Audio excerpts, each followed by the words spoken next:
राजस्थानमध्ये राहुल गांधींची सभा पार पडते. आपण थेट जाऊया सभेत, बघूया राहुल गांधी नेमकं काय बोलतायत.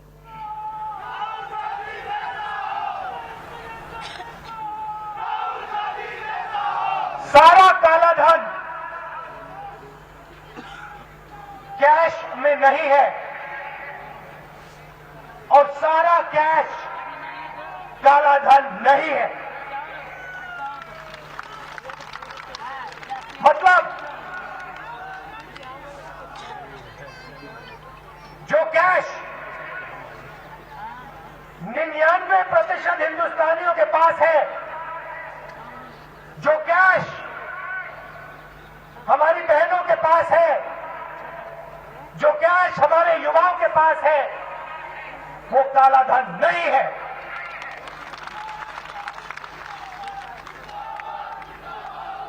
माता जी, आपके घर में जो पैसा है, जो आपने रखा है अपने भविष्य के लिए,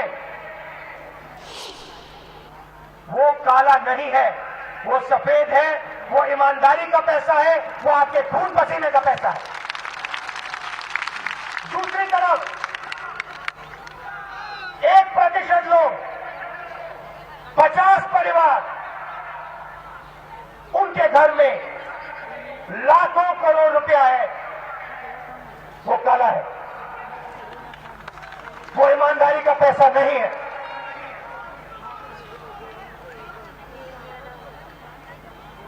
सारा काला धन कैश में नहीं है. मतलब हिंदुस्तान के चोर होशियार होते हैं. इस बात से आप सहमत हैं? हिंदुस्तान के चोर सबसे होशियार होते हैं, पूरी दुनिया में सबसे होशियार होते हैं. सहमत हैं आप? ठीक है. और कंजूस भी होते हैं. ईमानदार आदमी कंजूस नहीं होता है, कंजूस है.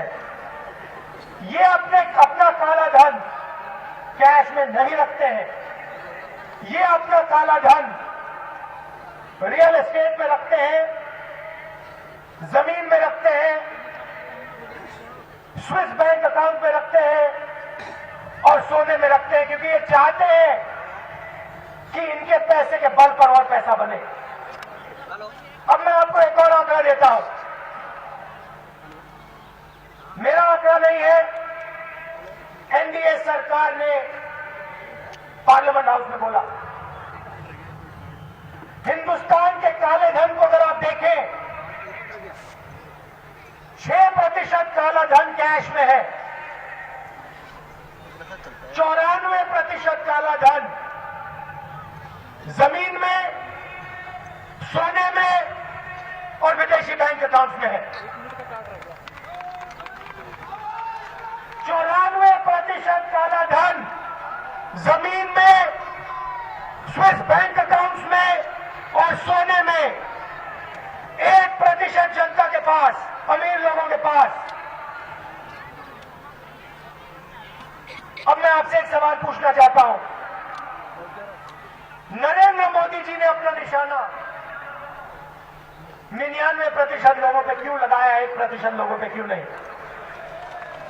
नरेंद्र मोदी जी ने अपना निशाना 94% काले धन पे क्यों नहीं लगाया, 6% पे क्यों? अब आप मुझसे कह सकते हैं शायद नरेंद्र मोदी जी को यह बात मालूम नहीं थी, शायद नरेंद्र मोदी जी को बात मालूम नहीं था कि 94% काला धन जमीन में है, स्विस बैंक अकाउंट्स में. मैं आपको जवाब देता हूं. पिछले चुनाव के पहले नरेंद्र मोदी जी ने कैश की एक बार बात नहीं की. नरेंद्र मोदी जी ने स्टेज से अनेक बार कहा कि लाखों करोड़ रुपया स्विस बैंक में है. नरेंद्र मोदी उस पैसे को वापस लाएंगे. कहा था, नहीं कहा था? अब आप मुझे बताइए, उस काले धन में से कितने लोगों को 15 लाख रुपया मिला, आप बता दीजिए. कोई एक व्यक्ति है यहां पे, कोई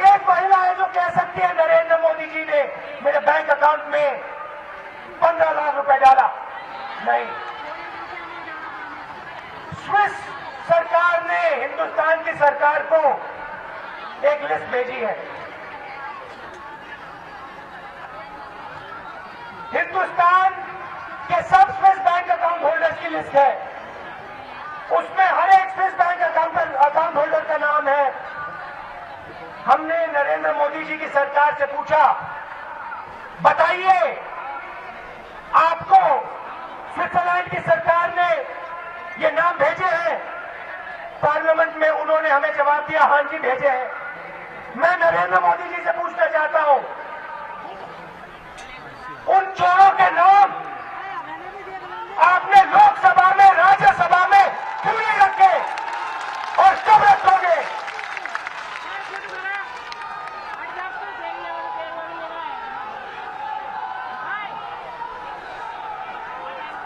नरेंद्र मोदी जी ने अपने भाषण में कहा,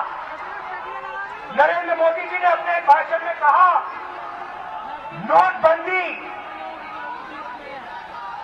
एक राष्ट्रीय यज्ञ है, काले धन के खिलाफ एक यज्ञ है। हर यज्ञ में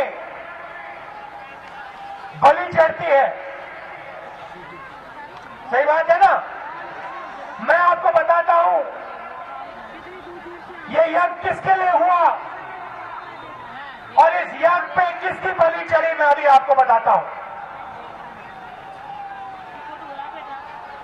हिंदुस्तान का किसान, राजस्थान का किसान जब बीज खरीदता है, खाद खरीदता है,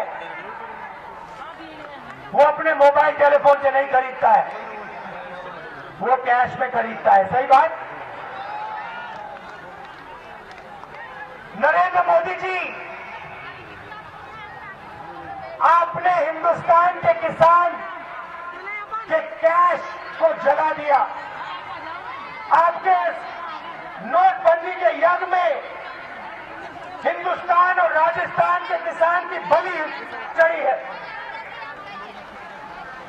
मजदूर जब काम करता है उसे पैसा क्रेडिट कार्ड में नहीं मिलता है, उसे पैसा कैश में मिलता है। मजदूर ने दिन भर काम किया, अपना खून पसीना दिया। नरेंद्र मोदी जी, आपने मजदूर की कमाई जला डाली, उसका कैश जला दिया, उसके खून पसीने की आपने इज्जत नहीं रखी, आदर नहीं किया। छोटे दुकानदार पर आपने जबरदस्त चोट मारी।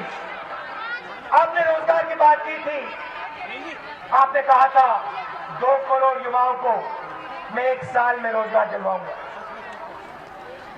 राजस्थान इथे झालेल्या सभेत आपण बघतोय की राहुल गांधींनी मोदी सरकारवर जबरदस्त टोला हाणलेला आहे। मोदी सरकारवर त्यांनी हल्लाबोल केलेला आहे। नोटाबंदीच्या निर्णयामुळे गरिबांचे आणि शेतकऱ्यांचे अतोनात नुकसान झाल्याचं सुद्धा राहुल गांधींनी आपल्या या भाषणात म्हटलंय। तसंच 94% ब्लॅक मनी हा रिअल इस्टेट, जमीन, स्विस बँक तसंच सोन्यात गुंतवण्यात आल्याचंही त्यांनी यावेळी वक्तव्य केलंय। सगळा ब्लॅक मनी हा कॅशच्या स्वरूपात नाहीये, तर गरिबांना या निर्णयामुळे वेठीला धरलं जात असल्याचं सुद्धा म्हणत त्यांनी मोदी सरकारवर हल्लाबोल